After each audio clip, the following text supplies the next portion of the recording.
your beds many years from now, would you be willing to trade all the days from this day to that for one chance, just one chance, to come back here and tell our enemies that they may take our lives, but they'll never take our freedom?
And welcome to Anti-Tyranny News Radio here on UCY.TV. Thank you for joining me this evening.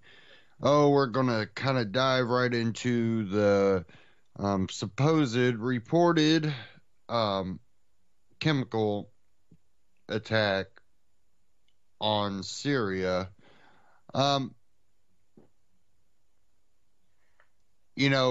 Anymore we already kind of look at everything fishy. So I really wanted to kind of start looking at this as, did this really happen? But it just, from the beginning, it seemed fishy, taking it that really, if you look at Syria in the past months, it's really been ignored anymore, because Russia and Assad actually have been fighting back quite a bit of, whether you want to label them rebels or ISIS or Al-Qaeda affiliated groups, they've had some success. And when you look at it, you can go, well, they're in a position of not looking, as bad as they could. For them to try to do something like that seems like it would be just a bad decision all around, strategically and in a PR, view, and really unnecessary. They wouldn't need to use that type of, I just don't see any type of justification that the Syrian government did that.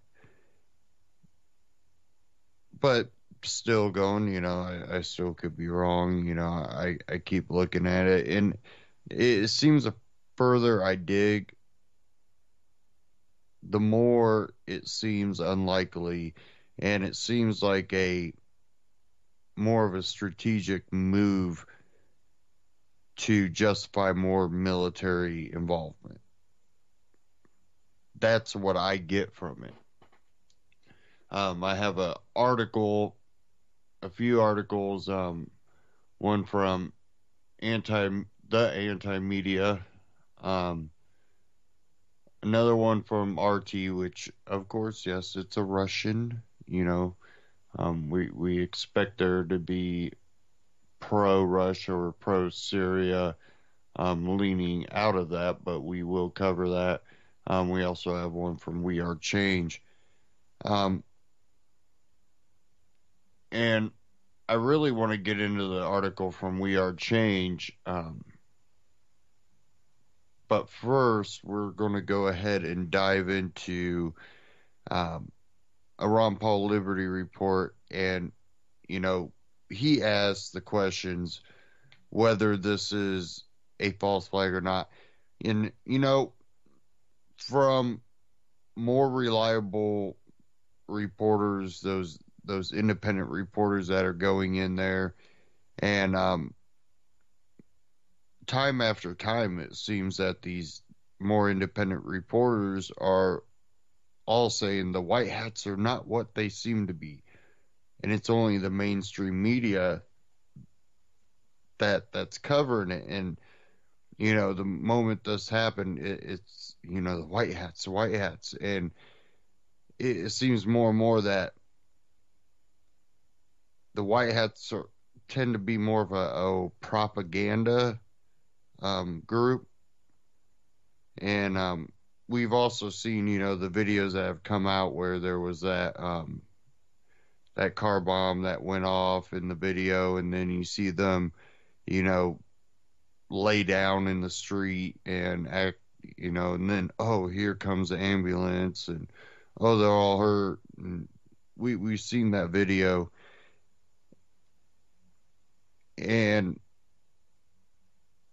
it just seems way too staged. But let's go ahead and get in this Ron Paul Liberty report.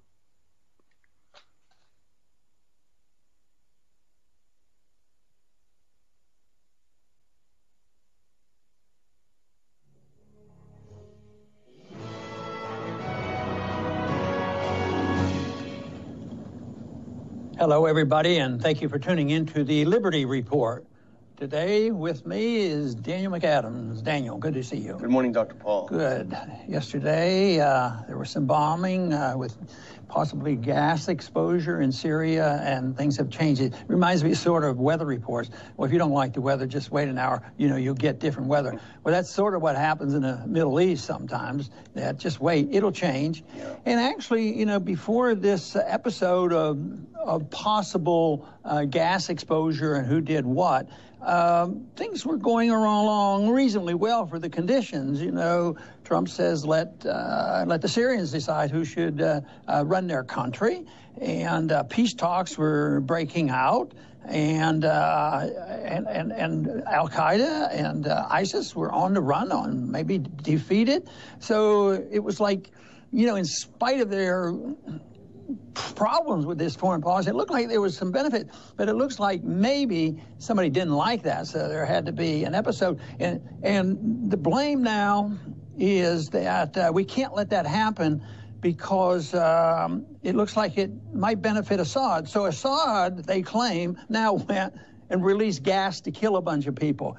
But, Daniel, we might not have much of a job here today because I looked at the New York Times to find out, to get the explanation, and they said, worst chemical attack in years in Syria. U.S. blames Assad. So it's all over and done with.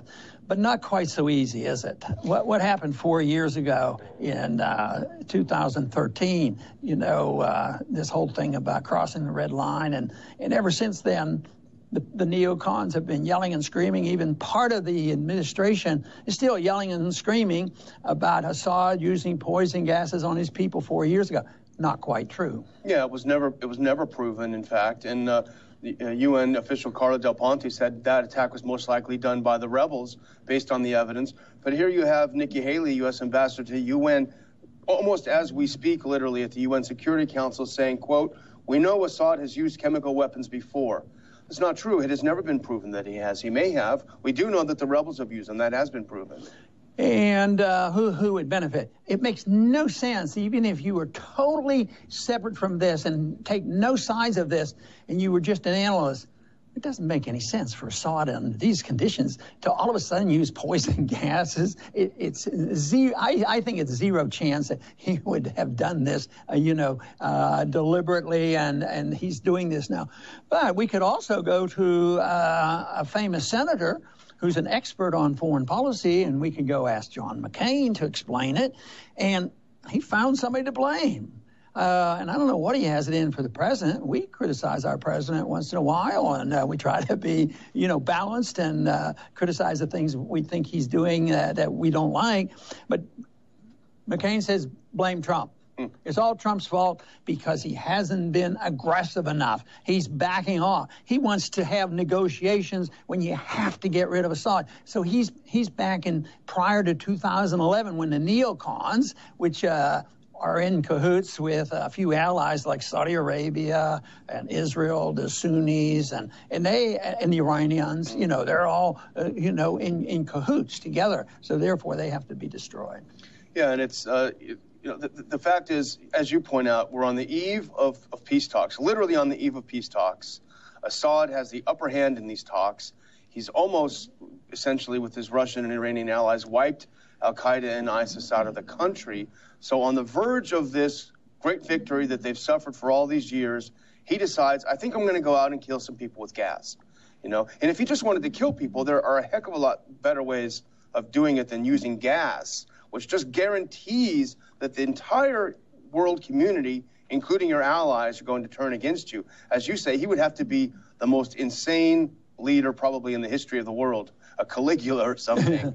Well, the collusion of several groups, and we might throw pro-oil people in and pro-military industrial people that is in this effort to continue wars going on. But I think it's the same group of people we dealt with when we were trying to prevent, the remaking of the Middle East under Bush and his marching in to have regime change in Afghanistan and Iraq, and look at the results there. But they never learned from this. So they just shift gears, go to Libya. If it doesn't work, let's go over now. And maybe they consider they've had a tremendous success in Ukraine or something. But now it's Syria, and they're into it. But they're all coming together. And when you look up at what they do, is they do have to get some type of public support for the war. Although they're behind the scenes, the neocons and the deep state, they're making the plans, they rule the day, but they still know that they have to use their propaganda machine to get the people behind them. And I think that is what's going on. They did that in Iraq successfully because people believed Saddam Hussein was a monster, and they sort of forgot about it. The people allow the Congress to keep spending all this money, to remake the Middle East. Keeps getting worse. But a lot of people, hopefully we can make inroads, in the public perceptions of this, that this makes no sense whatsoever to just blindly support this policy. So the interesting thing, of course, and it's very important, is how's Trump going to handle this? The first statement I heard, Assad's a bum, we got to go after him. He was really tough.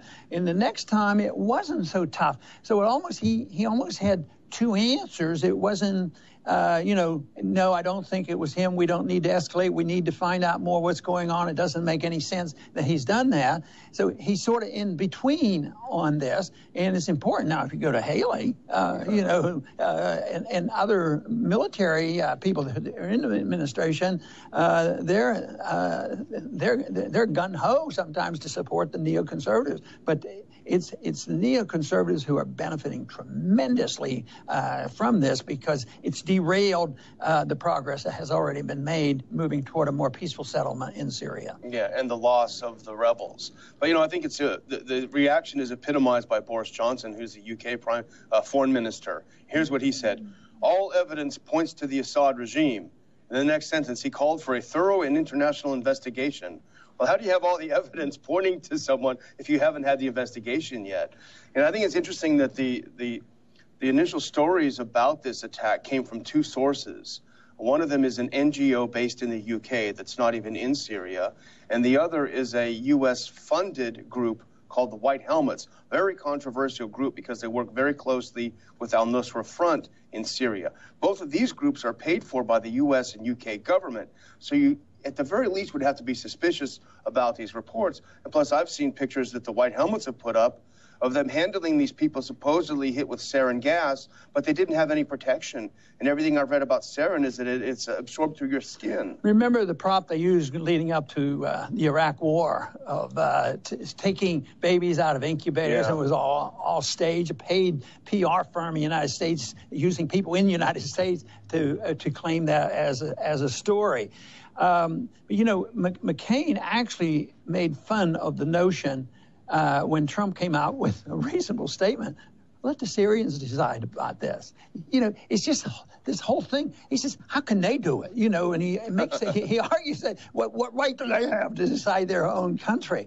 But that would be the argument for why should we be there? Even at all? Why wouldn't we let the Libyans and the Syrians and the Iraqis and the Afghans let them all decide? But that's not that option's not usually on the table. There's another option that they throw out there. And what a hypocrite he is, because here's the same guy who's screaming about the Russians interfered in our elections, and then he says, oh, no one else is allowed to decide their own. Right. But here's another good example, Adam Kinzinger, a Republican of Illinois.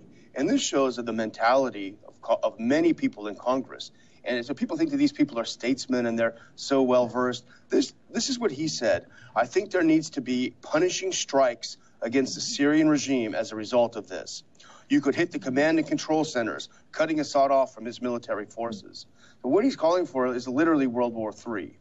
And even if it wasn't, even if the Russians stood back and let us do this to bomb and kill the Assad regime, how many thousands and thousands of people would be killed if the U.S. started bombing Damascus over this tragic figure of apparently around 100 people killed in this attack? You're going to have tens of thousands killed in Damascus. This is so irresponsible. It's always the children that they show it, and then they say that it's Assad. It has nothing to do with our policy. But, the blatant episode leading up or at the time the Iraq war was going on, remember Albright was being questioned, that there was a report out that 500,000 women, children died from our bombing over a 10-year period. We kept bombing and bombing and bombing and destroying infrastructure and all that. And she didn't deny it. She says, well, if that's the cost, it is. We have to have it. So this idea that they can show a child and say that child's been gassed and it was Assad's fault, and therefore we have to bomb everybody and kill a lot more people, then who knows what will happen. See, what they're betting on is those who are shouting that maybe they can just stop the peace talks, but they don't believe our policies will lead to a hot war with Russia. I don't happen to believe it will either, but do you think there's a guarantee that something like that couldn't happen? And even if it doesn't, just destroying what's left of Syria by outside forces, by individuals who were not invited into Syria. There's a few people who are there that have been invited and a few that have not been. And we happen to be on the side of the people who have not been invited in to help bring the peace to Syria. And, if Kinzinger and people like him get their way, Syria will be ruled by, best case scenario, ISIS or Al-Qaeda, or it'll turn into another Libya. But, people would say, if watching the show right now, they'd say, you guys are just a couple of apologists for Assad. We're not, as you know. The fact is, as you pointed out earlier, we don't believe the lies. And we believe now that we're being told lies like we were in Libya, like we were in Iraq. It has nothing to do with whether we like or dislike Assad or think he's a good guy or a bad guy. It has to do with being lied to. And this is the reason that, Russia came up with the explanation. They didn't say that they weren't dropping bombs because they're trying to, win the war for Assad. Everybody knows that. But what they're saying is that that they accidentally or they hit a target which had weaponry in it and they had gas in there and that released the gas. That's what the Russians say. For some reason, I don't even think that is the case, even though I have no idea. But if you're looking for a reasonable explanation of it, there's somebody has been involved. If it turns out there's gas, like you say, they don't even know it if there's gas. But if there was gas involved, then it was, probably inspired by some of our sinister forces, because we're always involved. I mean, did we have a change of administrations in Ukraine without NATO and the United States and CIA and special forces? No, that's how it happens. So why would why would this, which is a significant event, maybe it'll blow over and people forget about it and say, oh, yeah, that's another episode. It might not blow over again, but it just looks like it's not an accidental event, and it looks like it makes no sense that Assad is ready to commit suicide, and literally, yeah, because they could, United States and the British and other, well, we have a lot of warplanes. We could just destroy the rest of the country, and some of these people act like they would, you know. And, if he was keen on just killing people, then why is Aleppo, now that the terrorists are out, why is it rebuilding? You see pictures of it rebuilding. Why isn't he in there killing people if that's just what he likes to do? That doesn't make... It makes no sense whatsoever, but I think it's a reflection of a consequence of our foreign policy, and we shouldn't be surprised. It's a little different this time, but, in time, in a couple weeks or maybe a month or so, or ultimately it'll be always used for propaganda. Although we did get to as close to the truth as conceivable about Assad not using gas 4 years ago, it's still a propaganda tool. Even half of the Trump administration still uses that against Trump. So it's real hard to cancel out these images, and they're still going to say that. So how would you put all this together, and what do you think might happen? Well, I think you're right. The propaganda value is so strong. Even if a couple weeks down the road, it doesn't look so much like he did it, it's already established. And the one final word that I would, Nikki Haley, I think, is one of the worst people in the administration. Here is just a couple of days after a terrorist attack in Russia, in St. Petersburg. And she was at the UN Security Council today saying, how many more children have to die before Russia cares? Just after they're victims of this attack. So it's always awful. Always about the children. Yeah, so, awful. Well, I'll tell you what, if we really cared, we wouldn't even be in that country, I'll tell you that. I think Trump had it absolutely right. Let the Syrians decide what to do about their government. The Syrian people ought to make the decision. And that's a term that's been used generously by a lot of our leaders. Certainly Woodrow Wilson preached self-determination, but look at the consequence of that mess. And that's why I think that we have to look at a bigger picture than just strategy. Whether we bomb here tomorrow, the next day, or we move troops here, do we support this group? It's like interventionism in economic policy. You can't plan the economy through monetary manipulation, and you can't plan to run the world and control the world and bring all the factions together by manipulating particular events. You have to decide what you stand for, preach the lessons at home, set good examples, and don't try to force your views on other people. Don't try to use it, guns and bombs and missiles, and say you do it our way or not. So right now, the president's going to be meeting with the president of China, and I don't think that it should be intimidation. I think it should be a frank discussion. But this idea, do it my way or else, it just won't work. I just don't know why we should give up on the principle of negotiation and diplomacy. If we give up on that, then we're going to have the neoconservatives epitomized by Bill Kristol and Cheney and McCain and Lindsey Graham. They're the ones who will be running it. And in many ways, they have a lot of influence. I mean, they're closer to the insiders. They're closer to the deep state, and their message keeps getting out. And this may well be an example of what they can do to reverse any attempt to come up with a peaceful solution. That is why the message of non-interventionism, mind our own business, have a strong national defense, protect liberty here at home, that is the policy that must be used if we are determined to promote the cause of peace and prosperity. I want to thank everybody for tuning in today to the Liberty Report. Please come back soon. Ron Paul Liberty Report, RonPaulLibertyReport.com, Ron Paul Liberty Report on YouTube. Check them out, subscribe. Now, again, the whole basis of, why would Assad do this? It really, he would have to be completely mad, and that's not what you're seeing out of Assad. This more than likely is some sort of false flag. By who, I don't know.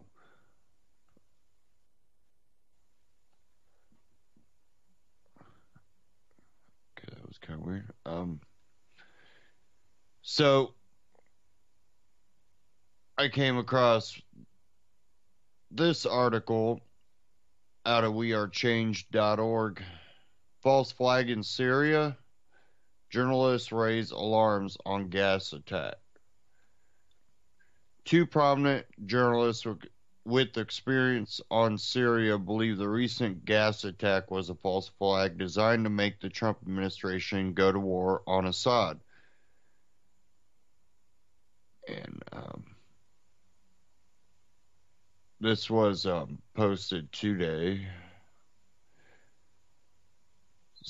Sarah Abdallah noticed something strange that a Syrian reporter for Gulf-based Orient TV tweeted about the attack 24 hours before it took place. Abdallah translates the reporter's tweet. This is quote, tomorrow a media campaign will begin to cover intense air raids on the Hama countryside and use of chlorine against civilians, unquote. Another reporter, Mimi Al-Laham, known as Partisan Girl, said, quote, this shows clear foreknowledge that the rebels were going to stage an attack by Orient TV, unquote.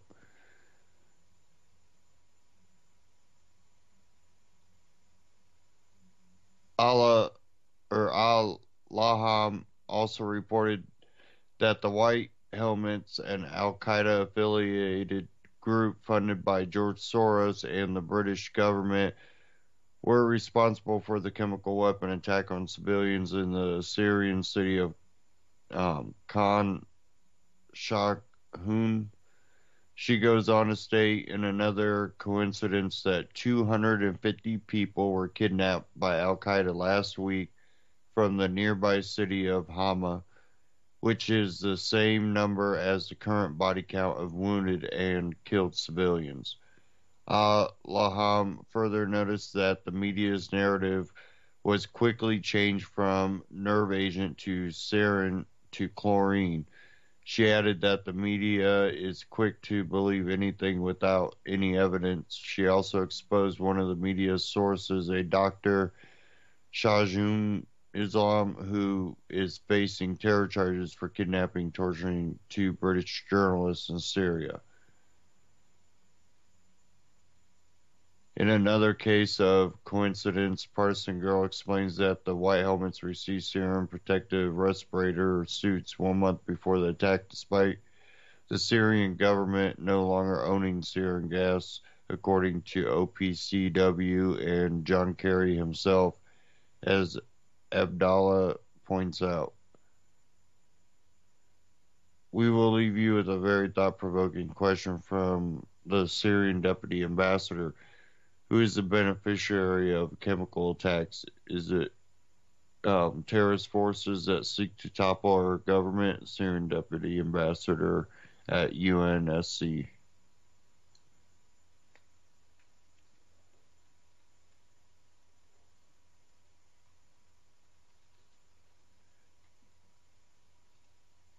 And I'm not going to read the one, but if you go to RT News, they have the article that Ron Paul was talking about where they're claiming that airstrike hit a ammunitions building factory or, retrofitting place or something where rebels were making gas something. I don't quite believe that either. Like Ron Paul said, I think what they're trying to do is saying that if any of their um, air raids did anything, that's why it would have happened. Um, from anti-media, on Tuesday, yet another chemical weapons attack occurred in Syria. This particular attack took place in the Idlib province, and dozens have reportedly died as a result. Syria is no stranger to chemical weapons attacks. In 2013, there were two notably devastating attacks, both of which the Obama administration used to try to justify a direct strike on the Assad government. The UN thoroughly investigated the first 2013 attack. The UN Commission of Inquiry's Carla Del Ponte ultimately said the evidence indicated the attack was carried out by the Syrian rebels, not the Syrian government. Despite this, support for the Syrian rebels from the U.S. and its allies only increased, raising serious questions about Obama's sincerity when condemning chemical attacks. Pulitzer Prize-winning journalist Seymour Hersh found the second major attack was committed in a similar manner. Hersh found that the U.S.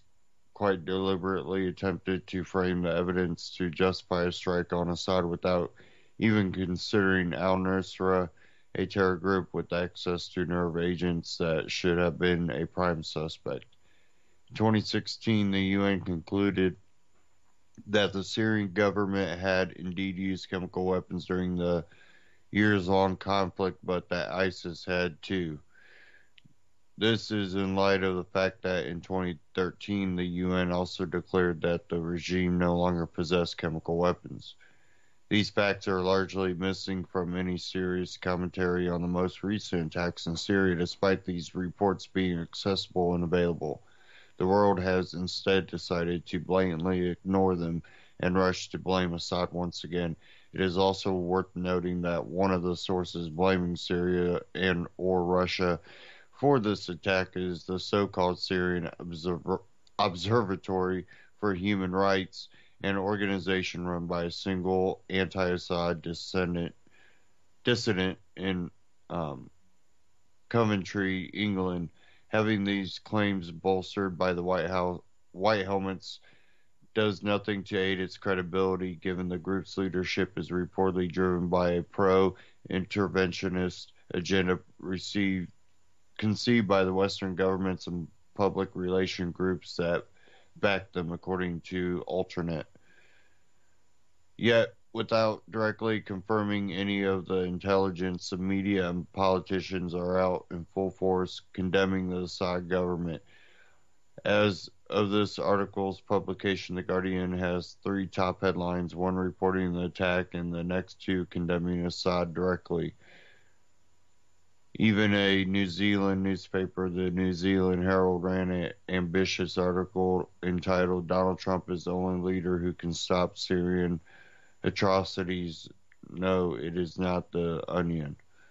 In the article, the writer ignores all the aforementioned reports regarding attacks in 2013, claiming that in that year the Syrian regime used sarin. She also claims Obama did nothing in response. The claim that Obama did nothing makes no sense. In 2016 alone, Obama dropped over 26,000 bombs, almost half of which landed in Syria. These bombs also rained on Syrian troops in direct violation of international law. As President Obama also oversaw the CIA's expenditures of about $1 billion a year training Syrian rebels. As fears of fake news perpetuated by both the mainstream media and the president threaten our democratic institutions, how else can we describe these biased reports on Syria, if not fake news? News should be based on evidence, not molded around foreign policy agenda of regime change. Perhaps the Syrian government did use chemical weapons in a stupid move that would immediately attract international commendation and calls for war just days after the U.S. openly acknowledged they would consider leaving Assad alone. But what if the Syrian government wasn't responsible and the attack was once again committed by the Syrian rebels? Will the world unite and join Congresswoman Tulsi Gabbard in her calls to stop arming terror groups in Syria? Or is it that we only care about chemical weapon attacks if there is an indication that the Syrian government was behind it? One should bear in mind that if the rebels did commit the attack, the U.S. could actually do something about it, considering America and its allies actively support them. Withdrawing support for groups that resort to these tactics would contribute to Syria's safety and security. This is not a concern, however, because it appears the media's ultimate focus of the story is to garner support for further war and bloodshed in the Middle East, not less of it. And that was from Anti-Media, theantimedia.org.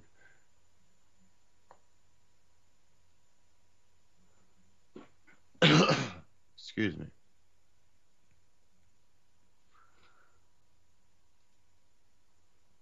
Now,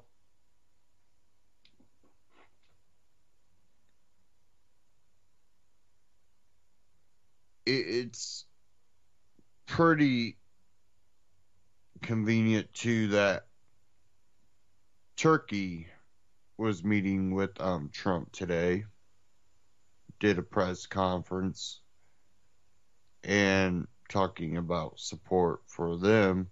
Um,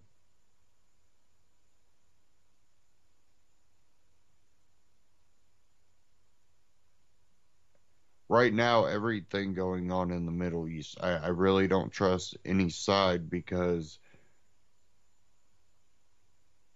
there's too many people working against each other, and they're both using propaganda. And again, the only people suffering is the you know everyday person that's just trying to live their life.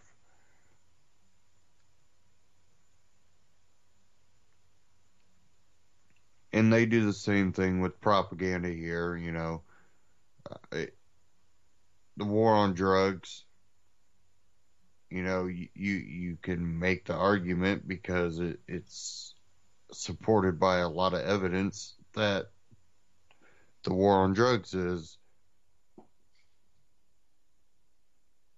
committed just as much, devastation and travesty as drugs themselves. Some will make the argument that it's done more because what you tend to find is the more you outlaw some, the more it tends to get used, and the more crime and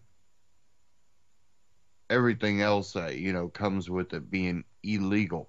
Um, Prohibition was a perfect example when you know, they had the prohibition on alcohol and bootlegging and um, Al Capone, and it was a recipe for disaster. Why did we think the war on drugs would be any different? Um, it's that hero complex that these people believe. Oh, we're so elite and we're so knowledgeable. We know what's best for others.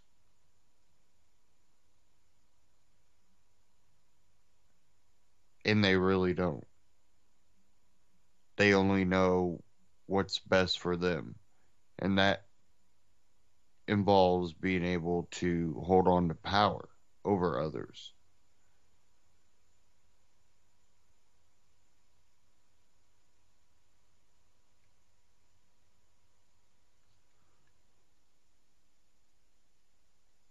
Propaganda is part of that.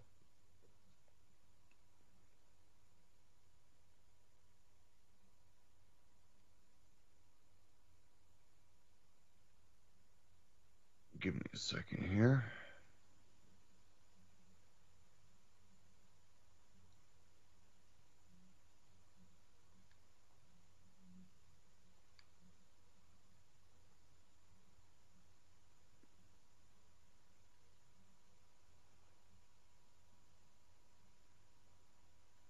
Sorry, I'm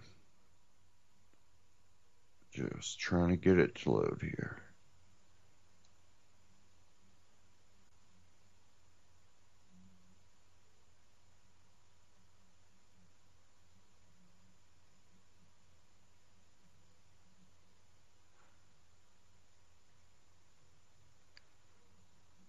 Okay.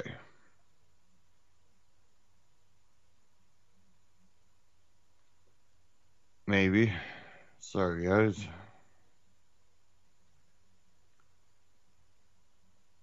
We're going to move ahead to something else because that website just has too many ads. And it's fine when I don't have so much open and running on the broadcast, but once I got all of this running on so little equipment, any website with too many ads bogs us down. We're going to move ahead to some more, U.S. news. I have one here, and this has to do with the future of legal pot under Trump. I'm going to play this from Reason TV. It's a real short clip, and we're going to talk about this. 2016 was a good night for Donald Trump. I love this country. Thank you very much. But it was also a great night for marijuana. California, Nevada, Massachusetts, and Maine all approved legalization of recreational cannabis. And Florida, North Dakota, and Arkansas legalized medical marijuana. All told, more than half the states in America have legalized the drug in one form or another.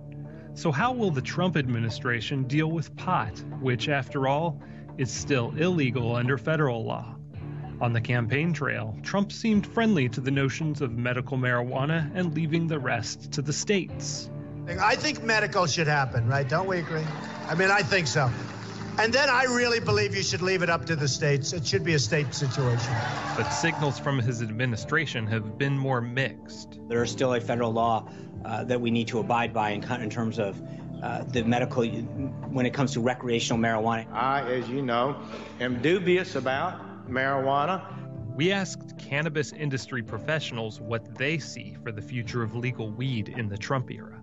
I see the future of the marijuana industry under the Trump administration as, in the short term, a little cloudy. But when I say cloudy, it doesn't mean the skies are dark. It just means it's unclear. I can never figure out whether it's art of the deal or not. How much of it's rhetoric and how much of it is going to actually come to pass. I want a little more clarity before I'm able to really give my opinion. Trump's Attorney General, Jeff Sessions, is a longtime drug warrior, but even he seems reluctant to commit to a full-on crackdown. If states, can pass whatever laws they choose, but I'm not sure we're going to be a better, healthier nation that if we have marijuana being sold at every corner grocery store. Attorney General Sessions doesn't have to worry because that's not how the industry works. It takes a long time to get either a municipal or county permit, and are highly regulated stores that track seed to sale. There's code. You don't open up near a school. The people going into these dispensaries to purchase such product have to be of age. I think the sitting Attorney General is an older gentleman who grew up in a certain context, and we're all victims of our own context and history. So I understand his position and why he has those deep-seated feelings. Marijuana is a cure for opiate abuse. Give me a break. I mean, this is the kind of argument that has been made out there to just almost a desperate attempt to defend the harmlessness of marijuana or even its benefits. I doubt that's true. Much of modern science contradicts Sessions' dim view of marijuana's therapeutic potential. with the National Academies of Sciences, Engineering, and Medicine finding conclusive evidence that cannabis is an effective treatment for chronic pain, after surveying 10,000 scientific studies on the matter. Nonetheless, the federal government continues to keep marijuana in its most highly controlled category, Schedule 1, and recognizes no currently accepted medical use, citing high potential for abuse. With Sessions helming the Department of Justice, this classification seems unlikely to change anytime soon, meaning the tension between state and federal law will remain. When you look at it being on Schedule 1, it's a bit absurd because the definition of Schedule 1 is highly addictive and no medical uses. And cannabis couldn't be further from the truth on both those criteria. So at the end of the day, the truth is marching forward. While crackdowns on medical cannabis seem unlikely given Trump's public statements and overwhelming public support for medicinal use, what about recreational marijuana? After all, that's a distinction Trump's press secretary, Sean Spicer, was careful to make in his comments. The states where it's allowed, in accordance with the appropriations rider, have set forth a process to administer and regulate that usage versus recreational marijuana. That's a very, very different subject. With the largest state in the union legalizing recreational weed, the feds would need to devote major resources to crack down. And that seems like a fight most Americans aren't up for either, with 71% of Quinnipiac poll respondents opposed to the federal government enforcing laws against marijuana in states that have legalized medical or recreational use. This disapproval of federal encroachment on state laws is pretty consistent across partisan lines. I've always been a believer in federalism and states' rights. I think that it's up to societies and communities to dictate for themselves what rules they choose to govern themselves by. Hopefully, moving forward, the administration will have an open mind about it and be ready to listen to see how beneficial this has been in the areas where it's been tried. If I were in an elevator and had an opportunity to speak to Donald Trump directly, I'd probably invite him for a drink or ask him to sit down over a meal, break some bread, and give me the opportunity to educate him about the true data of the cannabis industry. It's a job creator. I'm not saying I'm in favor of building a wall, but if you want to build a wall, there's potentially a couple $2 billion worth of excise tax revenue. I don't see anyone pumping the brakes on this big industry. I see it expanding and doing better and helping more people.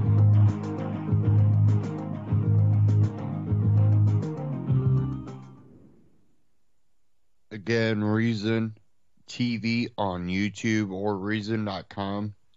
Check them out on YouTube. Subscribe. Now, not only, one thing Trump ran on too is bringing jobs back to America. We can look at the whole marijuana issue, but let's also look at the issue of something that's been tied to marijuana because it's related to marijuana. And that's hemp. Industrial hemp there's no THC in it. They said it would take something like a telephone pole size joint or something to get the THC from a regular, marijuana joint. When you look at that combined with the marijuana, the potential job growth from stuff like that, definitely in the hemp industry, because we import hemp and we can't just grow it. Industrial hemp is used in so much things, and the ability of our agricultural center here in America is actually prime for hemp production, which also would allow for less forestry. So when we do have forestry, we have plenty of it. And technology has made it where, that would be a choice. It wouldn't be so bad because, well, the people that cut it down get paid good. You still pay regular price, but you might be able to get a hemp made product, kind of like a bamboo made product, but grown here. You don't have to wait too long for it to grow. There's so many possibilities. Then you bring, medical marijuana where they are fighting all these uses that, are being more and more research and more, confirm that, hold on, there is something here. Well, we should already know that. I think if you had a decent science class in school, you know, K through 12, you should understand that, well, most medications and things that, where does all this come from? Where do, you know, Oxycontin come from? It's an opium, an opioid. These things come from plants. So, you know, saying there's no uses for marijuana, but there is for opium, because, well, why? Why is one more than the other?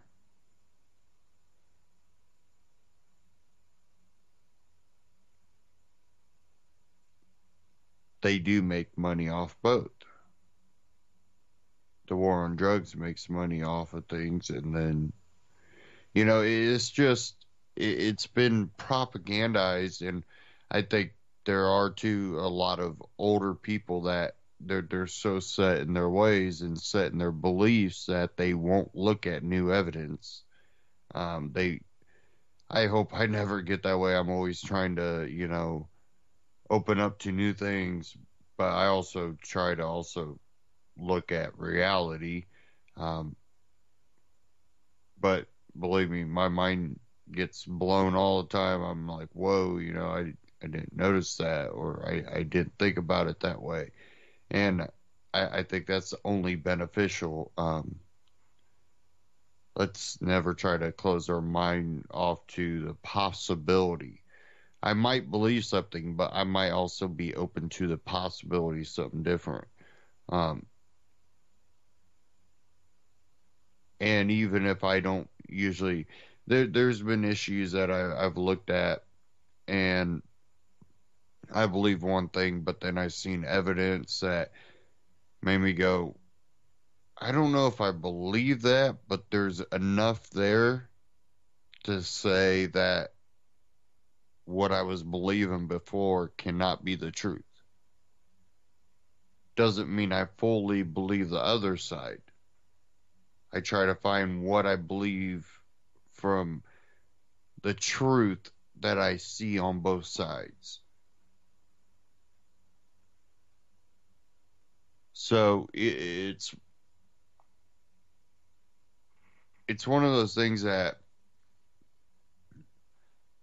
I believe there's partial people that know that, there are benefits. They rather make money off of it. Then I think there's old folks that, they're set in their ways. And again, hopefully, we can continue to expand our minds, not close off the possibility.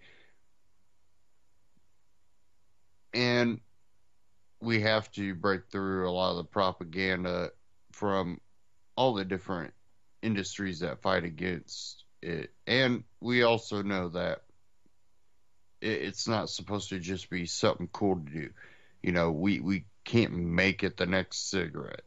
We can't make it something that becomes harmful to society.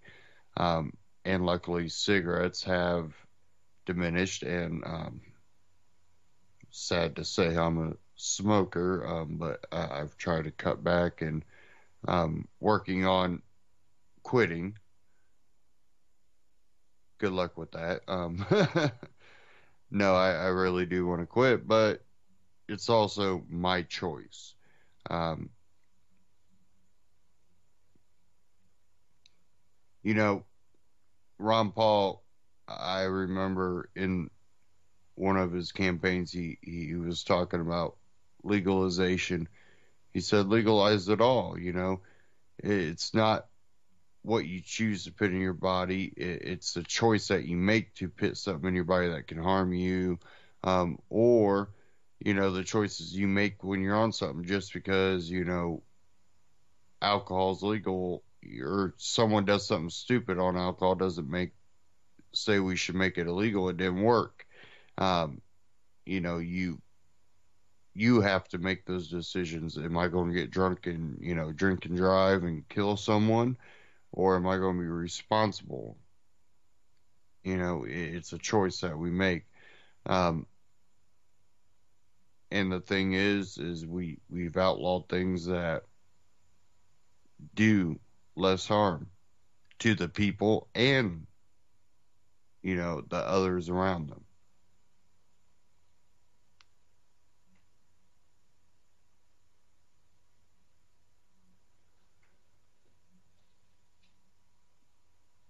Now, I have this article here from Reason.com. I'm going to move along here. This one really got me. Chicago mayor threatens teens' diplomas unless they participate in approved post-school education.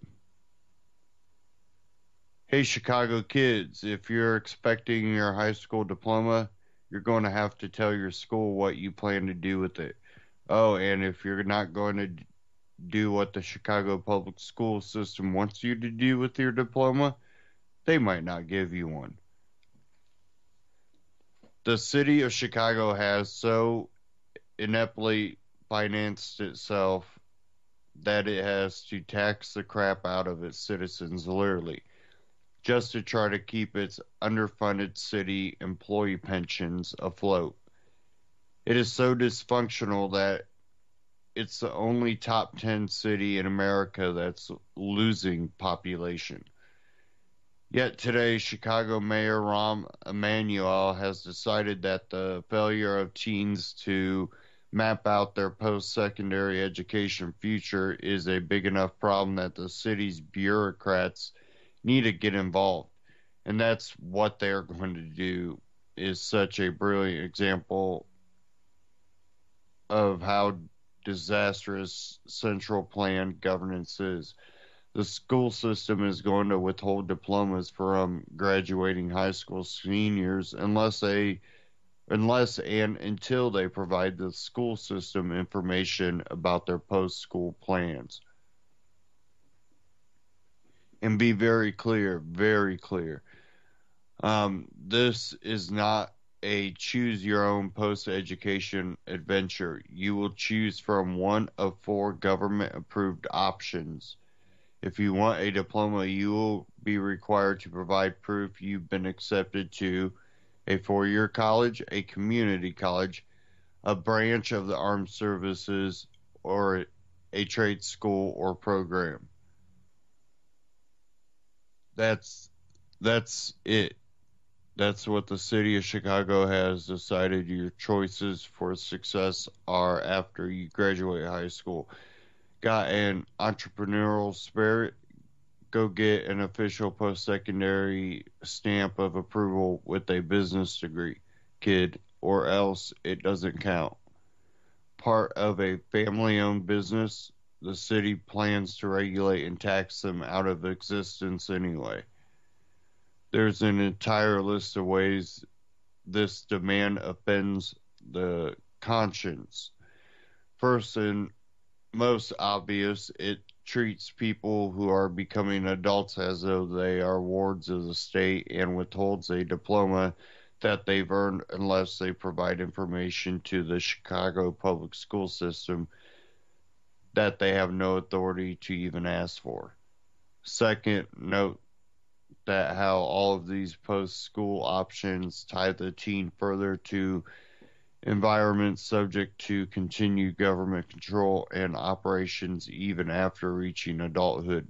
Granted, both the colleges and trade schools could be private privately operated, but both are heavily dependent on government grants and subject to significant government control. Third, since the demand requires merely acceptance and not actual commitment to attend, at least that's what the report is saying now, and community college accept pretty much everybody. It's just insulting bureaucratic busy work when all is said and done.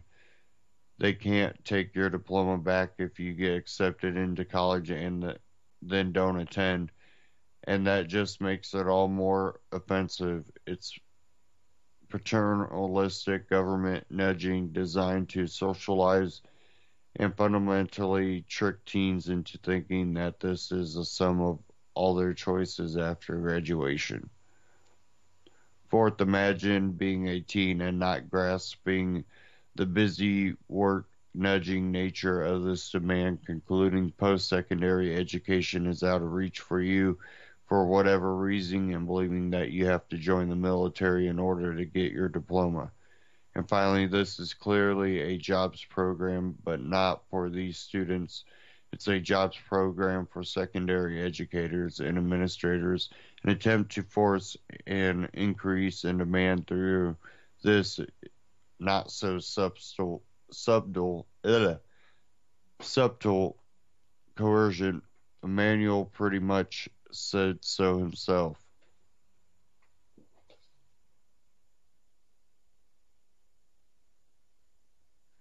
Starting with the freshman class right now in high school in Chicago, by the time they come to graduation, they'll have basically, think of it this way, you want to make 14th grade, not high school, universal and people's educational program, he said.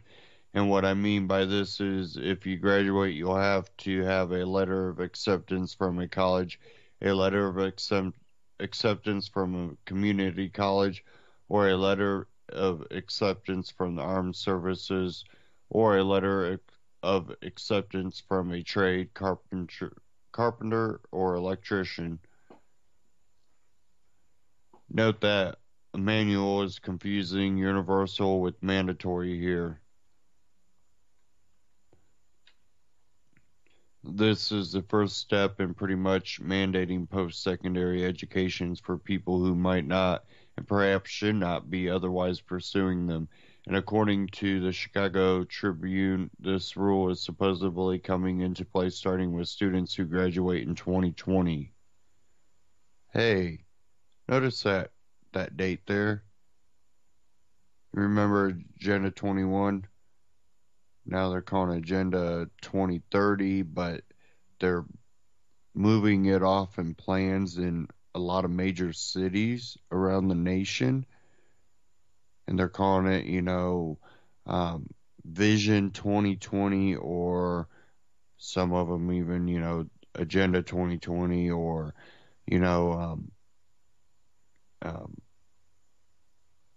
Future 2020, I think I heard once. But they're all working towards 2020 or 2030.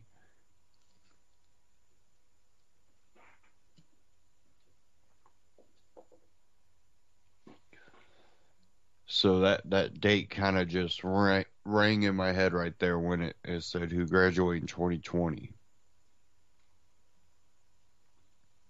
2020 has seemed to have been the date that everyone has been talking about, we need these things rolled out by 2020. This is our goal by 2020. One of the cities near me, their agenda is to get people to move into the city, and they're basically using tax dollars to do all of this work to basically give rich people the opportunity to bring their business to downtown and bring people to move in. And their goal is to reach, over 1 million by 2020.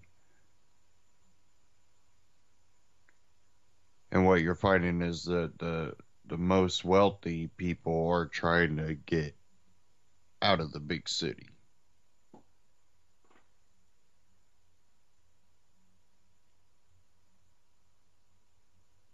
So we should maybe kind of look at,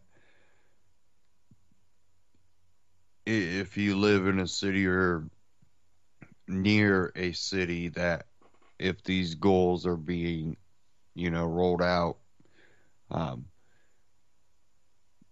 It says here, need an antidote? Listen to Micro, famous from Dirty Jobs, talk about our screwed up, overpriced college system and the value of trade jobs. Mind you, Emmanuel's proposal is friendly to teens pursuing trades, but with the government's oversight and veto power over what pursuing a post-school trade actually looks like. And there's a video, if you go to reason.com, Dirty Jobs, Micro on the high cost of college, full interview. Check that out. Now, I've been saying for a long time that they've been working really hard to what I like to call demature the young adults. Instead of allowing young adults to mature in attitude, and they've been working extremely hard to say, you're still a kid. I mean, they're hitting, 28, 29, 30 and going, whoa, I gotta grow up.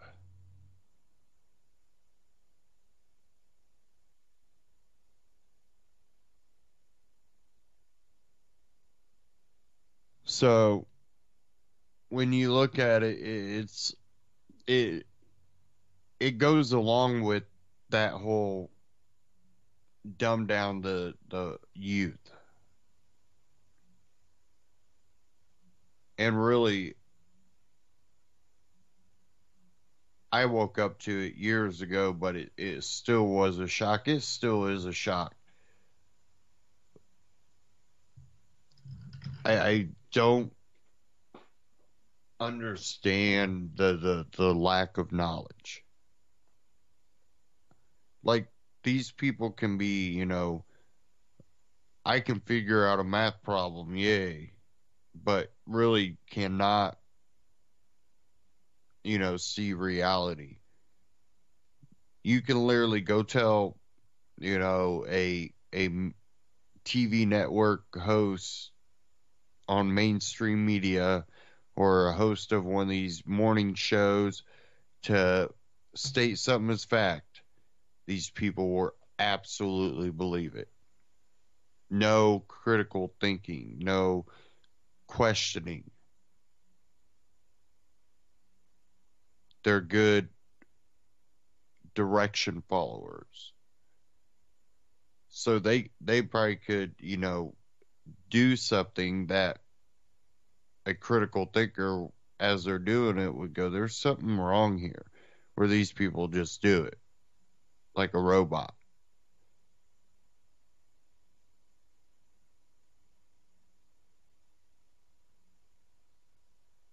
So when you look at this, it goes along with that. We got to continue to program them. And that the longer they stay immature, the longer that they can program them. They're more influenced as they don't allow their mind to mature.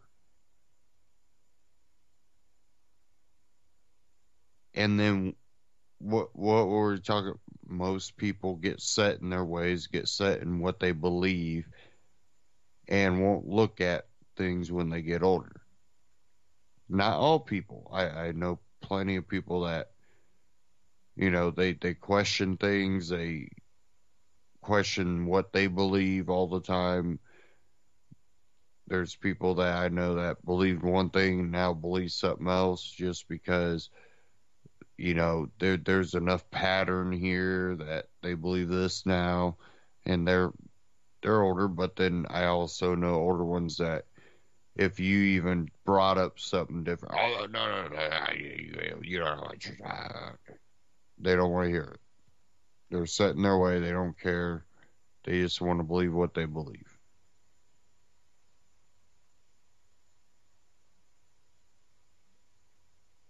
We don't know history if we believe that we need to treat young adults as children. We don't know what our own ancestors accomplished, at what age they accomplished. Oh, we live longer now. Not totally true. It depends on what time period you're talking about, and what was going on during that time period. But it doesn't matter how long we live, does that? Oh, if we live longer, we should be immature longer?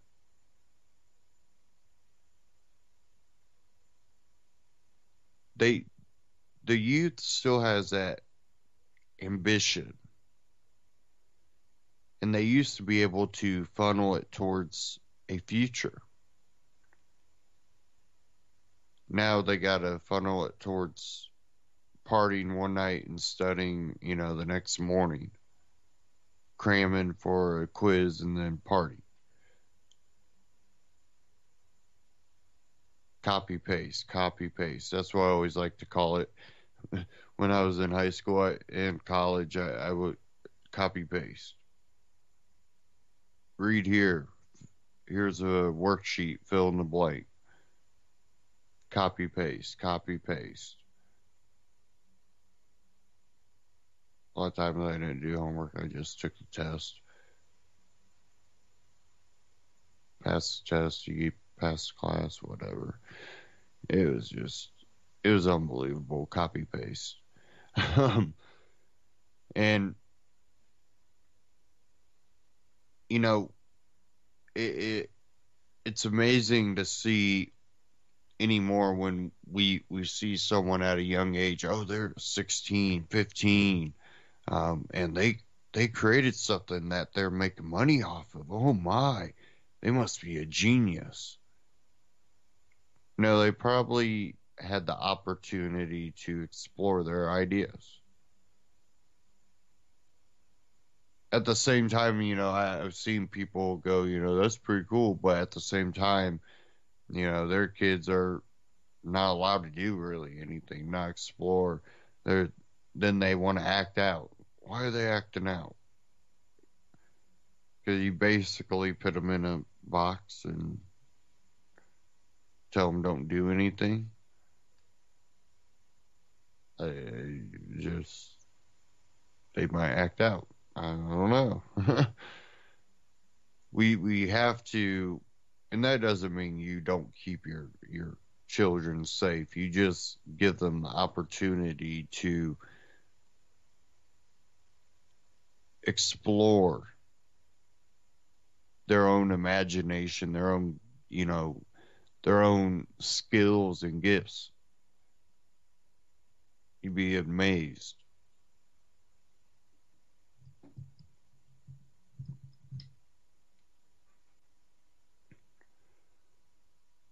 Okay, what time do we have here? Okay, we got plenty of time here.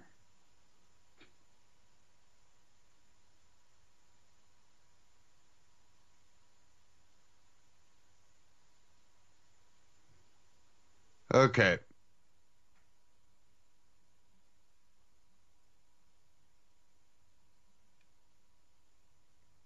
I'm going to move on to one here from We Are Change.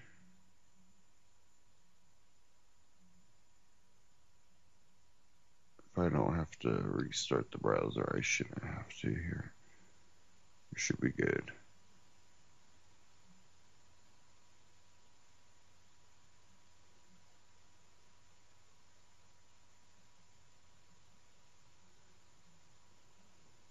have one here, Luke Radowski. He interviewed former Congresswoman Cynthia McKinney, and she goes off about DynCorp. And I wanted to cover this. I might play the whole thing. I don't know. Let's go ahead and dive into it here real quick before we burn up time.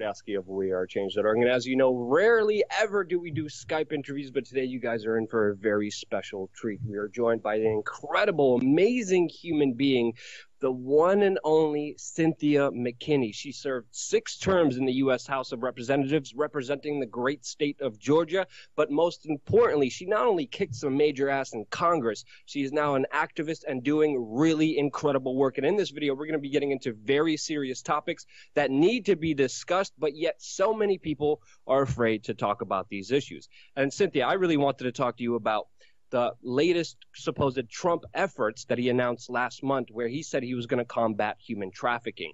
You tweeted that video of him announcing that, and you said, forewarning, this brings down Democrats and Republicans. He needs to go straight all the way because this goes all the way to the top. Cynthia, amazing bravery from you always.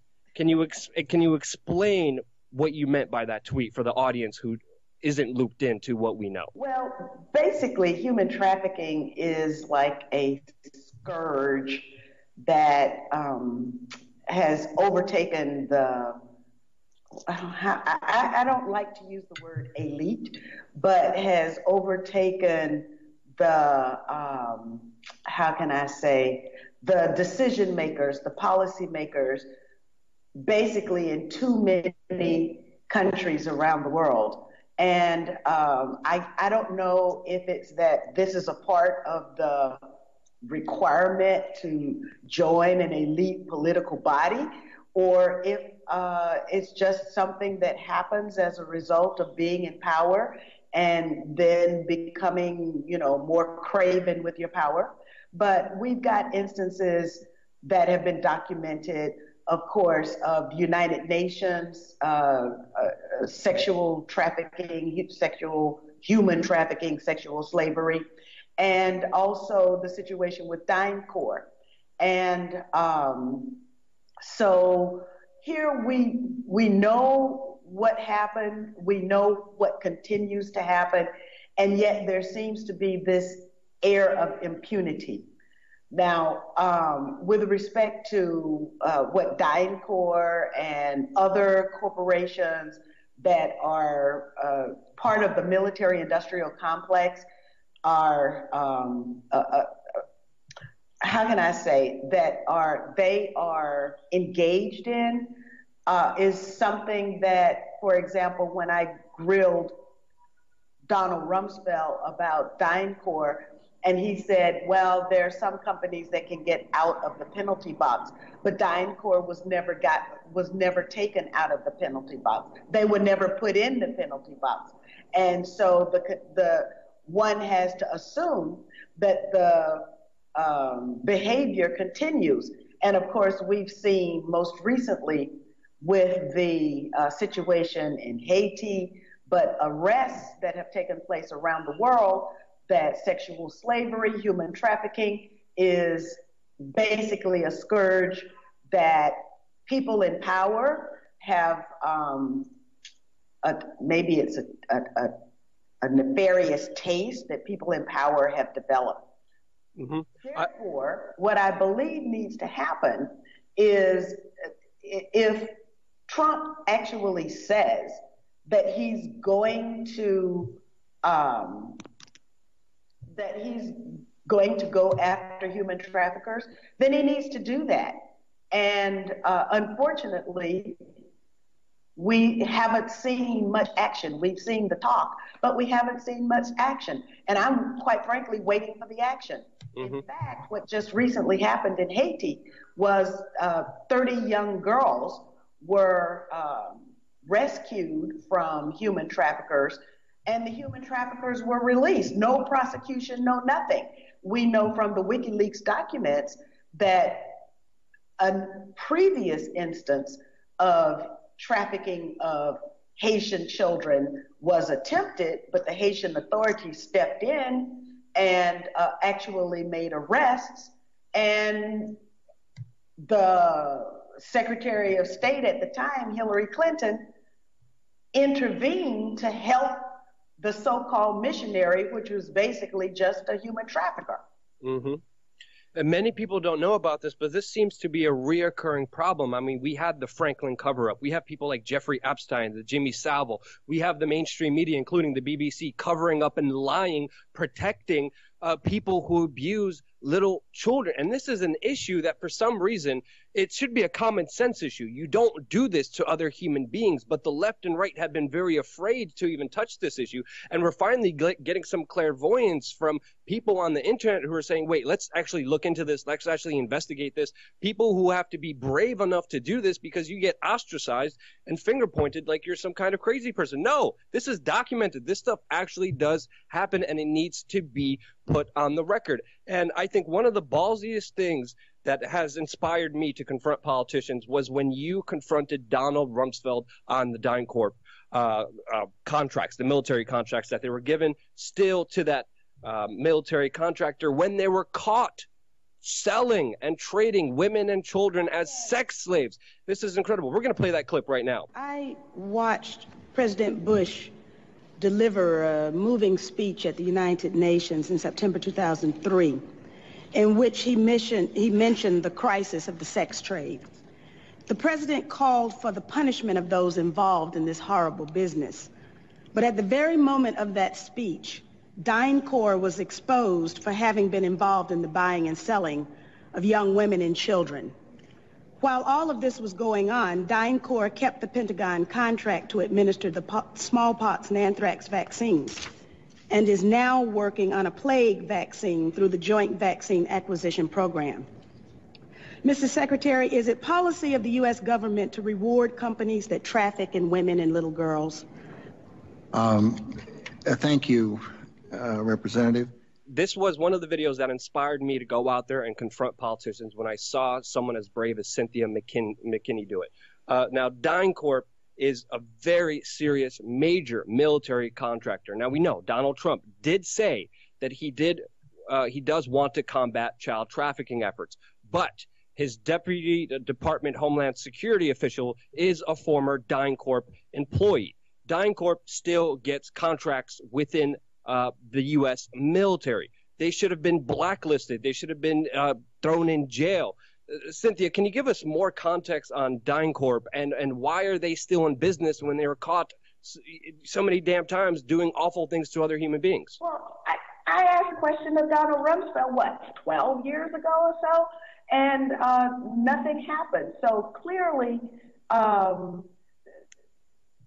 this kind of behavior is a part of the new normal that we are supposed to accept. I will never accept it. And unfortunately, though, this kind of behavior has proliferated instead of being tamped down or drawn in. And that's how you get from a situation of DynCorp and the United Nations and the peacekeepers and all of the things that have happened over there in that sort of ball of wax.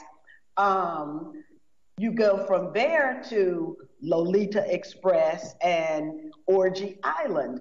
And the fact that we have a president and a secretary of state who have been documented as having been engaged with this person on multiple occasions is cause for question.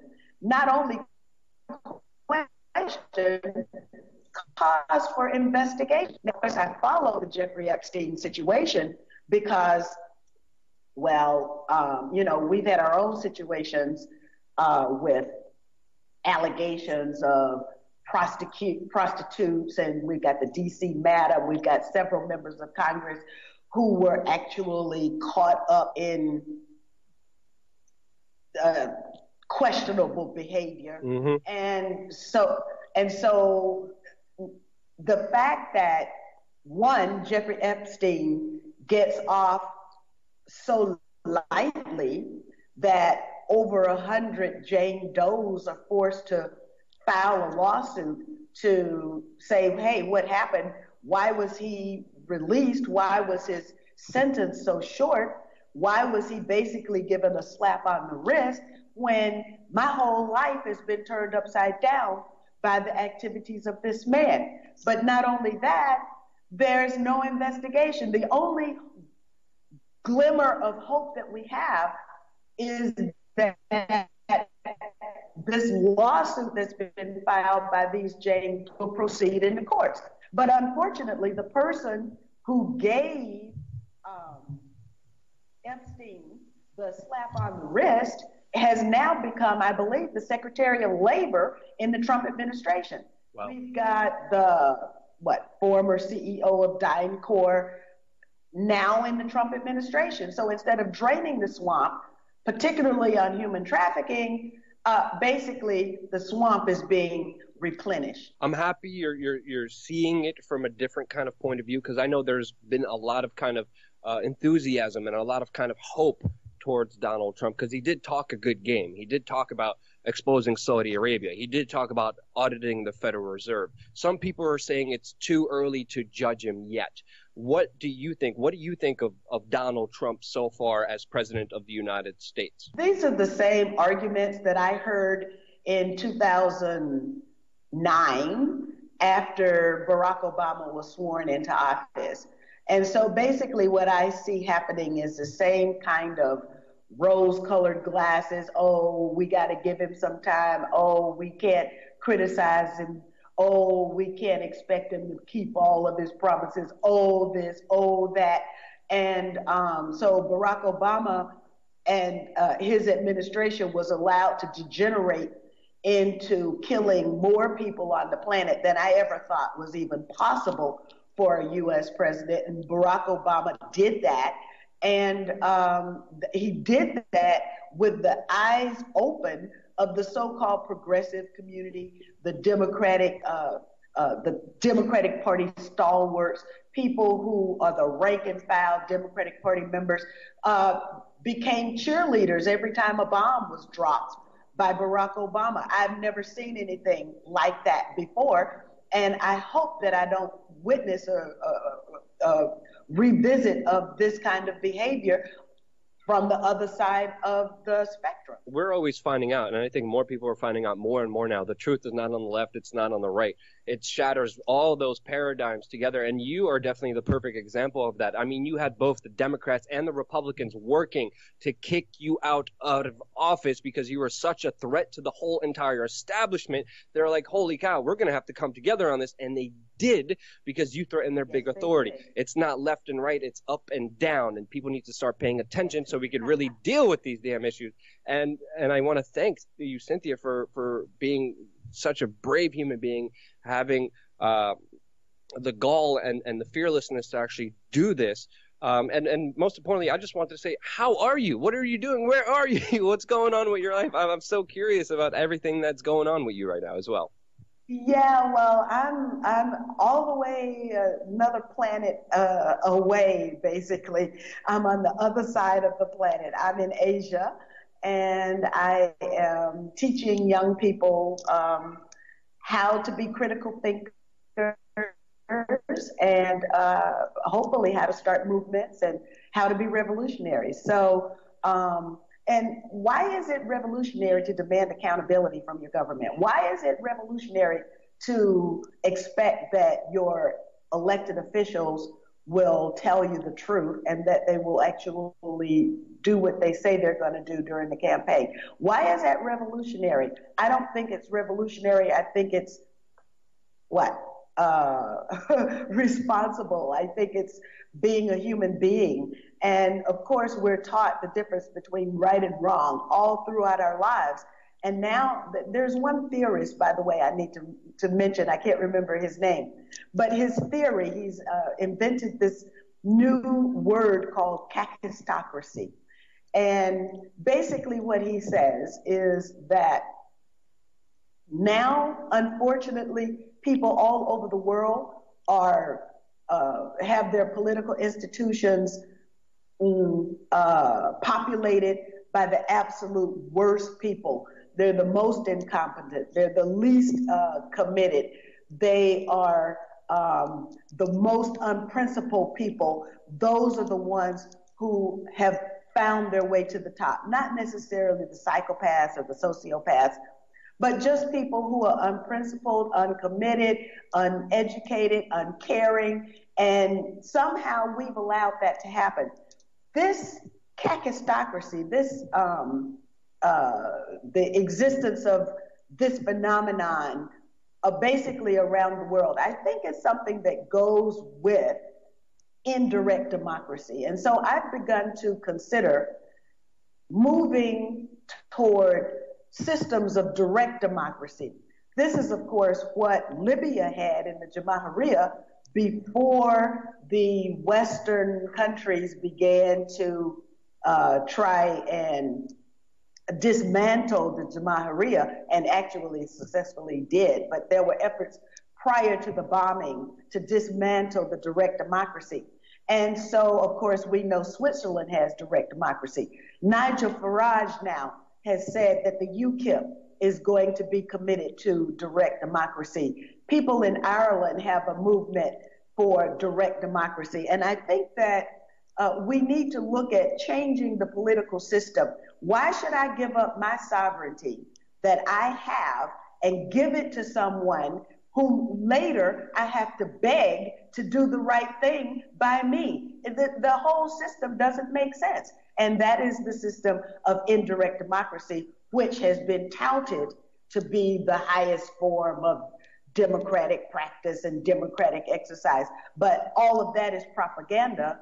And basically what indirect democracy does is it allows those who have the money, those who have the power to buy off the legislatures around the world and work their will through a minority of people.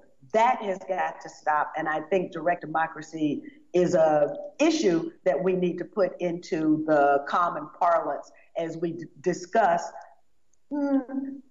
political systems of the future. I hope that wasn't too bookish. Hallelujah. I am with you 100% on those ideas and concepts. And that was Max Egan, who was talking about kakistocracy. I was just with him in Mexico. And last year in Mexico at the same place, we did a whole video just on that topic alone and just that definition of that word. And Cynthia, I'm going to join you in Asia. We're going to teach some young kids what's really going on, how to help them. I'm offering my services. I'll probably be there in a month.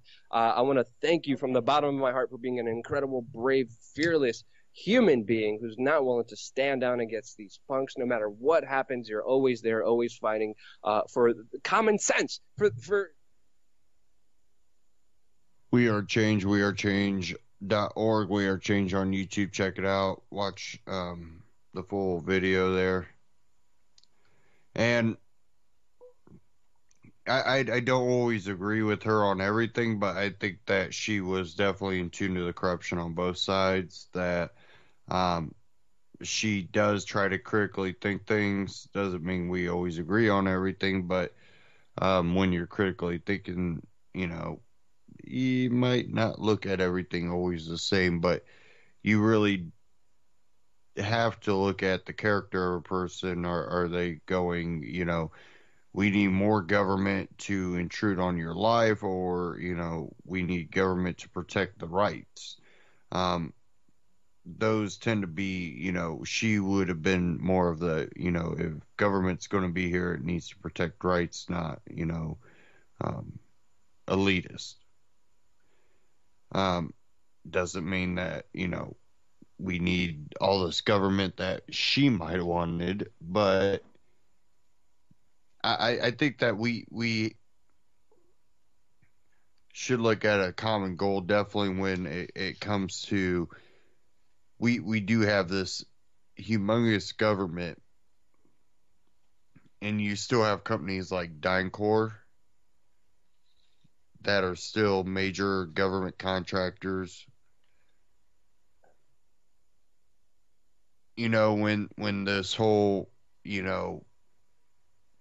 Podesta email came out, and they're trying to make, I'm not even going to get into all the fake news about it, but it brought up the whole, you know, child trafficking, and I've tried to look into this. It's a minefield of information, and trying to bounce around from all the fake news and trying to find the real stuff and the real connections, and it's again it's a minefield. And what you tend to find is the accountability is always kind of shadowed. There's never a lot of information on it.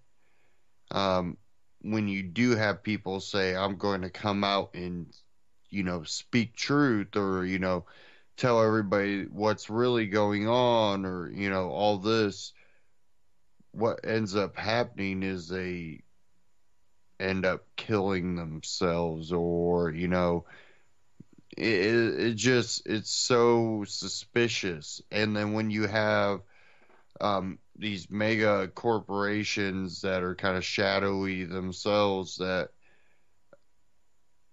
are caught doing this, but then are very integrated into the government through government contracts.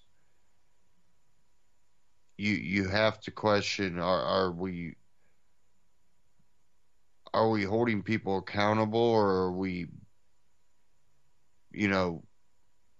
benefiting off of their connections?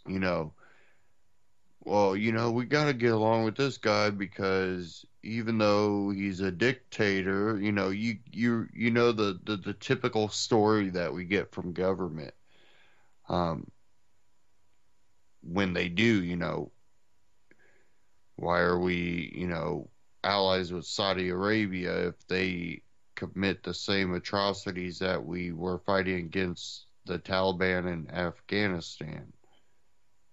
Look how they treat their women. So does Saudi Arabia. But we're not, trying to wage, which I'm not, declaring, hey, let's go wage war against some more countries. Opposite of that, I'm saying don't try to justify it one place when it happens with your allies.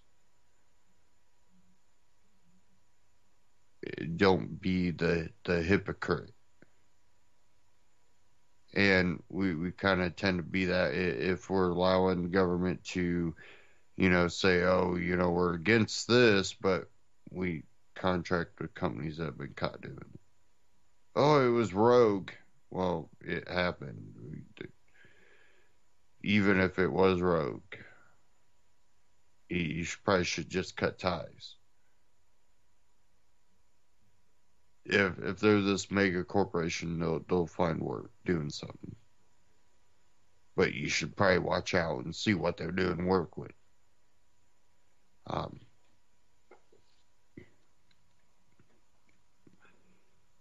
It's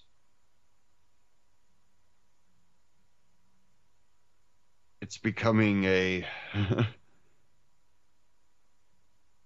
pretty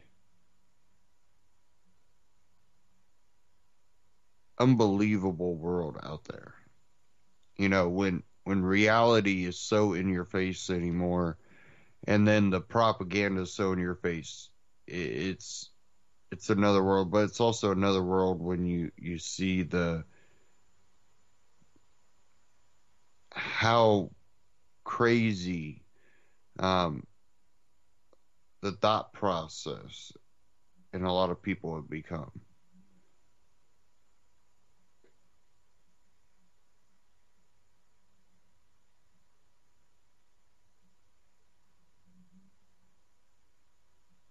you know, you watch all these on the street ones that, you know, for example, Mark Dice, he does a lot of the on the street get ups that, you know, the thinking process seems to have kind of broke down.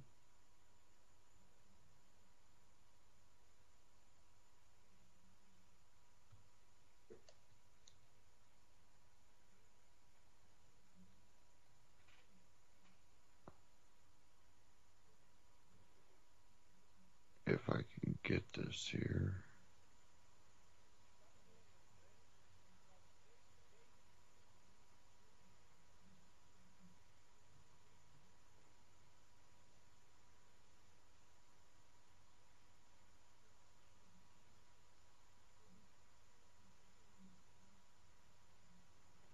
Okay, sorry.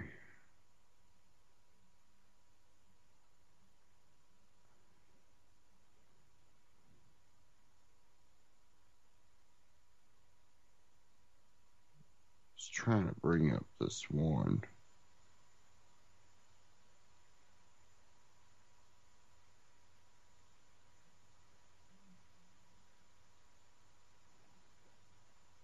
Since we were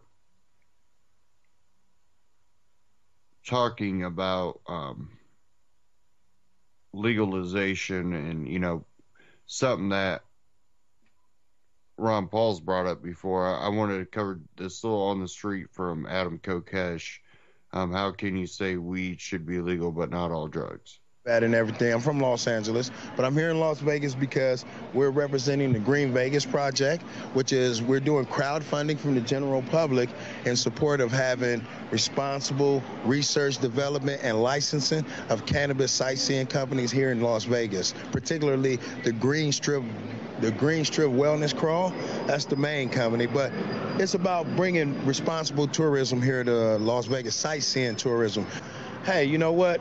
Have an open mind. Just because you don't necessarily smoke yourself, be open-minded. It might be something you do that the next person don't do, and I'm sure you're going to want them to have an open mind as well. So just be open-minded, you know what I mean? Don't condemn anyone for something you don't necessarily condone. Well, speaking of being open-minded, a lot of people today, now that marijuana has become so widespread and acceptable, are like okay with that because they see people doing it, they hear people, you know, having positive experiences with it for medical purposes. But do you support the legalization of all drugs? No, because some drugs have such an adverse effect, not only to the body chemically, but they also have a direct effect on people's home lives. You know what I mean? Shouldn't people get to decide that for themselves? Same with marijuana? Well, I think when you have people that are involuntary to or subject to what's going on, like, for instance, someone who uses cocaine, if they go into a violent rage and the kids are in the house, now the person using the cocaine, true, they can have that decision to use it for themselves, but their actions directly affect so the actions are different from the drugs, though, because like alcohol can lead people to violence too, right? So are you saying that by that logic, alcohol should be illegal? Well, to a certain extent, I think there's situations where all of it, if not used responsibly, that's the key word. So shouldn't we make the irresponsible part illegal, like make it illegal to hit someone, not make it illegal to drink a beer? I think accountability is more what needs to be. So can't we let all drugs be legal and just hold people accountable for their actual actions that would harm people? Exactly. I think now that, believe it or not, is not a bad idea in my opinion. If you could do what you do, and it doesn't have an adverse effect to your home life, your children, the people around you, animals, nature. It doesn't have a bio-adverse effect. I mean, it doesn't matter. Do what you do as long as the after effect does not negatively, adversely affect anyone. So are you saying that you would support the legalization of all drugs if we had a better system for holding people accountable for when they do bad things on drugs? Kinda, yeah. Because I really don't. Hey, in the privacy of your own home, right? Do what you do, yeah. But don't get all high off your drugs and harm your kids, hurt your dog, stand outside and hurt the general public. We didn't ask for that, you know. Your kids didn't ask for it. They can't defend themselves against that. So whatever drug you choose to do, make sure you can handle your drug. And the minute you're not responsible with the drug you use, you should be held fully accountable for that. Right. See, part of the problem with the drug war in the first place, I mean, why marijuana was illegal or is in the semi-illegal now, right, is that the people gave government the right to decide, the power. Gave itself the power. Good point. A system like the electoral vote as opposed to the popular vote. Generally speaking, the American people support the war on drugs, or did, and as it was being ramped up, right? Right. I mean, it's one thing to support the war on drugs. I get it, but don't tell me we could put somebody on the moon, we can send a satellite around Pluto and measure the temperature, but you can't stop a boat from coming over here full of dope. Come on, man. Well, the reason I think this is so important is that we're experiencing not just a widespread acceptance of marijuana in the United States, but a psychedelics renaissance, and people are realizing that mushrooms and LSD and DMT, so many other drugs, tropic drugs, right there, and they have really positive therapeutic effects. They can. They can. I've done some research, not a lot. Don't quote me, but I've done some, and I've seen where it unlocks parts of the brain. I'm not sure if it's good to unlock some people's brains. Some brains need to stay thoroughly locked. But seriously, I've heard that it does unlock different parts of the brain. I think under a controlled environment, a controlled clinical environment, proper study and research is done. I think proper responsibility and accountability should be in place. And I think a legitimate, non-biased penal system should be in place. A system where cops can I throw this in? I know it's... Please. Shouldn't it be that anyone who has anything to do with the production of laws, the authority to carry out laws, shouldn't they be held to at least 5 times the criminal penalty for anything that they do that would be a civilian would do? Say spouse abuse from a cop, shouldn't he be held to 5 times the penalty? I think it's kind of arbitrary. If everybody's held accountable for their damages, I think that would be fair enough. But let me ask, wouldn't it be more appropriate to say, if there's a victim, then you have a crime. If there's no victim, there's no crime, right? If a tree falls in the woods and nobody see it or hear it, did it make a sound? So you're saying, well, if you do it in the privacy of your own home, it almost doesn't matter because, like, Fourth Amendment privacy, right? Well, crime is crime. Whether it's in the home or out in public, crime is crime. But if you don't hurt anybody, is it a crime? Well, it depends on what's considered hurt. Who constitutes what hurt is? The victim or the aggressor? Well, if there's no victim, there's no crime, right? Well, they haven't found a lot of dead bodies. Doesn't mean that a crime hasn't been committed. All right, fair enough. Now, that's not actually the surprise subject. Here it is. You said earlier when you saw my tattoo that said USMC, thank you for your service. What did you mean by that? Thank you so much, sir. No problem, hey, man. let me hit you up one more because you know what? I probably cost you another sale. Adam Kokesh on YouTube. Check him out. Now, a lot of times what you see when you challenge people on this, you do find a lot of people that are pro marijuana. Where you go, well, shouldn't we legalize all drugs? Well, no. Well, why? Well, because those drugs, that drug might harm you. Oh, you don't ever hear about people, what do you do about alcohol? Should we make prohibition again? Well, no. So aren't we doing the same with these other drugs? Does it not help fund actual criminal activity rather than try to bring it into an environment that it can be studied and controlled better, where people know what they're getting, know what they're doing, aren't hurting themselves and people around them? And some people really do that sparks something in them. They're like, I never thought about it like that. And I'm not saying people need to go out and do the drugs, but they're already doing the drugs. And because, one drug that has been very, very harmful across, the nation and the world, it's spread maybe not as much as it has in a lot of parts of America.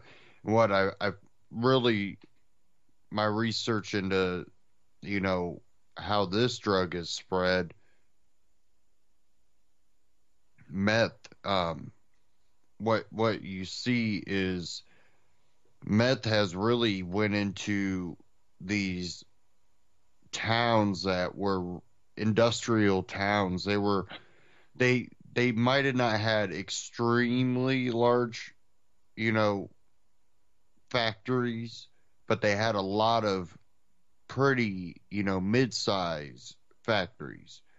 They might have not been, you know, 4 square mile factories, but they were, you know, they might have took up a block or a half a block, and they had quite a few of them, and they were producing, and all of a sudden, you know, they're all gone, all of them. And it was a perfect storm. And a lot of this happened in middle America or flyover nation. The Midwest, you know, some parts of the South, and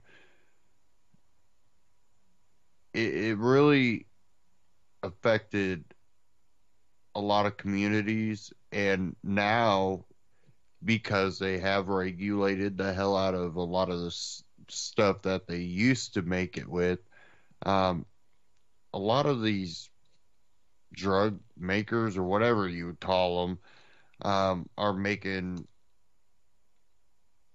what they're calling meth, but a lot of people tell you it's not. It's just chemicals.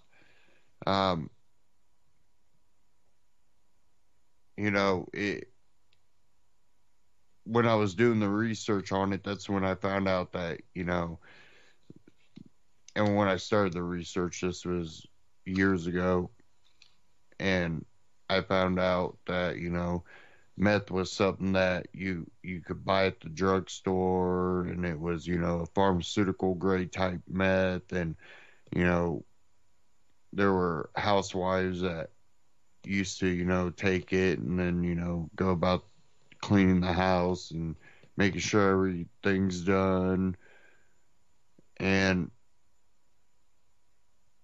even though you did hear about, you know, some, you know, people having problems with it, it wasn't the majority.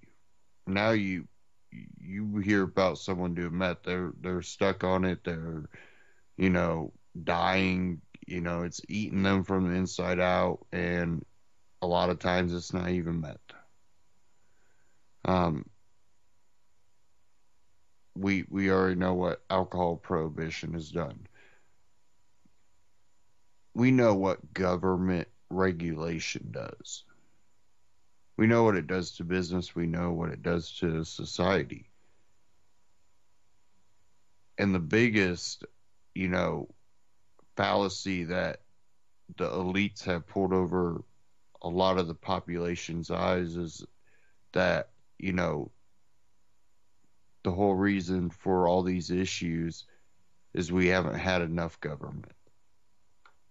We didn't do it good enough. But all that spells is a more police state, authoritarian, Orwellian, you know, no privacy type society. And there's some people out there that they're okay with that. But those people don't speak for everyone. Nor do they have a right to take those rights away from people.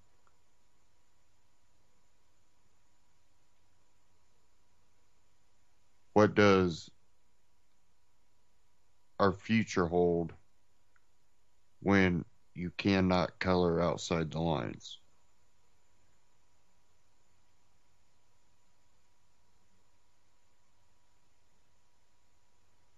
And you know, there's been people that have been in powerful positions, to say, maybe not a position that they hold power, but position that they They know what's going on, a position that they mingle with the people that are helping pull strings.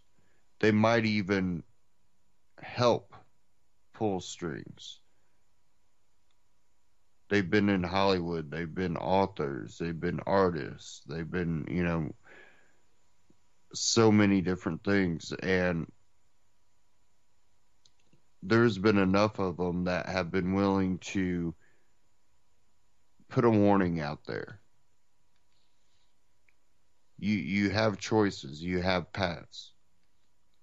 Is this what you want? Is this how far you're willing to go to achieve your goal?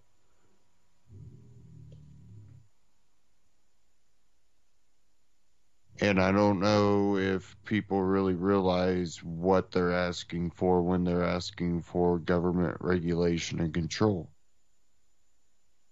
An authoritarian system.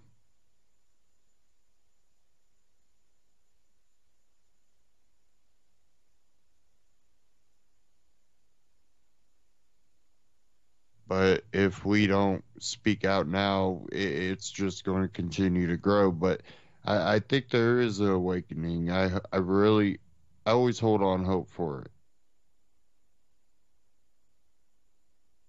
And every chance we get to make a difference, we need to take it.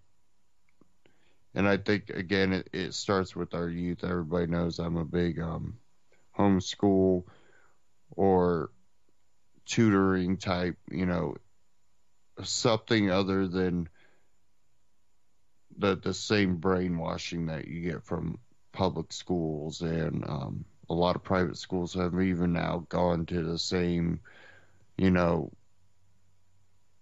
everything that you get from public school, maybe if it's a religious private school, you might get the classes on religion. Other than that, it's the same.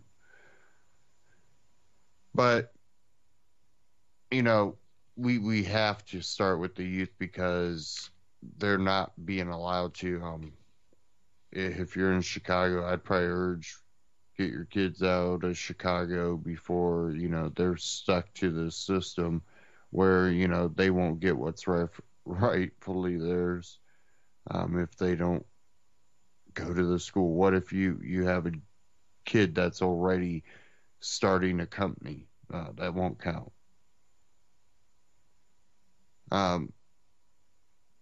No matter what, they earned it once they're through high school. Now the public school has no authority over that. They have to hand that over. And there's already been, times where high schools try to withhold it for one reason or another that wasn't quite, legal. It wasn't like they didn't pass. They weren't there for the right attendance. They should have got it. And they basically had to threaten them with the court case, and they give it to them. That's happened before. I do want to thank everybody for tuning in. We are at the end of the broadcast. Stay tuned here on UCY.TV. Great broadcast coming up right after this. And don't forget to go to UCY.TV. Scroll down to the bottom. Click that Amazon button. Shop Amazon through UCY.TV. Get the same great price, same great shipping rate. And at the same time, UCY gets a little kickback to help cover operating costs. Again, thank you for tuning in tonight, and stay tuned here on UCY.TV. Again, great broadcast coming up right after this. And don't forget, always pass the truth along to the youth, because if they are full of fake information and don't know the reality of things, they will be easily programmed by people that don't want them to know the truth. Stay tuned.